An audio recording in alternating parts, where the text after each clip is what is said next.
What's up, guys? I'm Morgan True, VTDigger's Burlington Bureau Chief. I'm back here in the Media Factory in the studios of WBTV LP 99.3. We're here to record another episode of our visual podcast. Last week, we talked about two ballot questions that are supported by the mayor and the city council, which would approve $36 million in infrastructure bonds. Those bonds would go towards things like repaving city streets and sidewalks, replacing sewer lines, buying new fire engines, and expanding the city's bike path. Well, it isn't just taxpayers who the mayor is asking to open their wallets for the infrastructure program. The mayor is asking the city's wealthy institutions to contribute as well.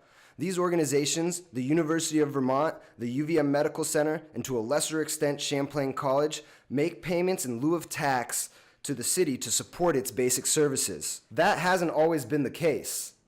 In fact, the city's largest tax-exempt institutions, the hospital and the medical center, didn't start paying the city anything until the late 1980s. That's when a guy that we all know, Bernie Sanders, was mayor.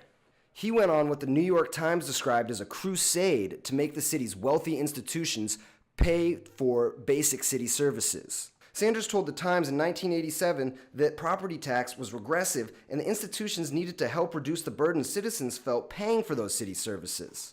In Burlington, 77% of the taxes collected are property taxes, and 44% of the property geographically is exempt from those taxes.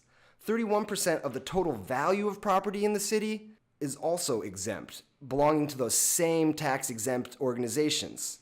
UVM accounts for 13% of the total assessed value of property citywide. The medical center accounts for 7.5%. Both the university and the medical center have long argued that their contributions to the region's economy and civic life justify their tax exemption. They're two of the largest employers in the state, and the medical center offers an emergency room that is federally required to treat anyone who comes through its doors. UVM recently released a study estimating its own economic impact on the region at $1.3 billion. Though Sanders ultimately lost the lawsuit against the hospital seeking to make them pay property taxes, his crusade resulted in the voluntary payment system that is still in place today. In fact, in the decades since Sanders' crusade, such payments have become far more common. A 2012 study said that 218 localities in 22 states have made such payments since 2000.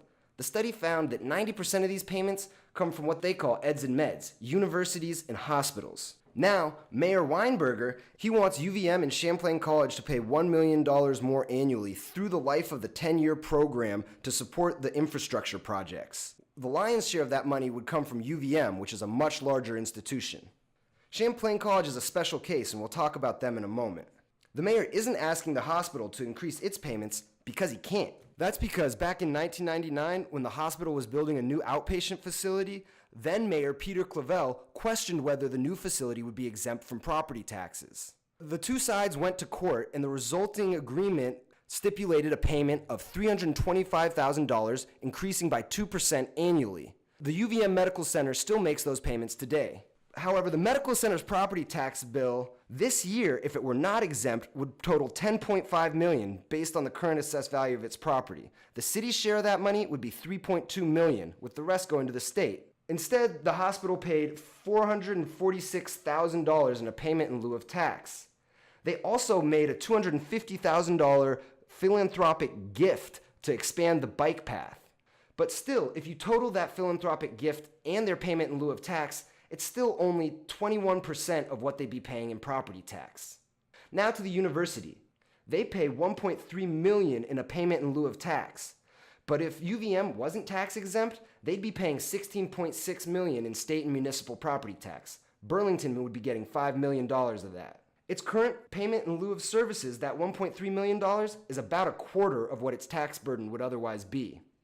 In Boston, another city with many large tax-exempt universities and hospitals, these payment in lieu of tax have become a contentious issue. Back in 2010, then Boston Mayor Thomas Menino made a major push to get these institutions to pay more towards city services. Not all of the institutions make their voluntary payments, but Boston settled on 25% as, the portion of property tax that these institutions should be paying.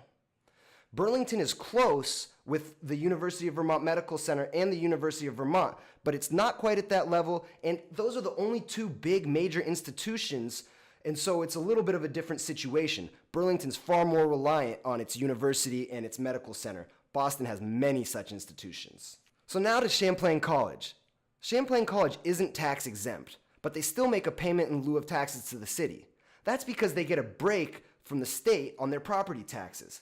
Still, when you combine their payment in lieu of tax with the property taxes they pay, they're paying roughly their full property tax burden, and they aren't getting much of a break. Officials at Champlain College say they're happy to contribute to the mayor's infrastructure program, but they want to make sure that the city's other institutions are taking their share of the load.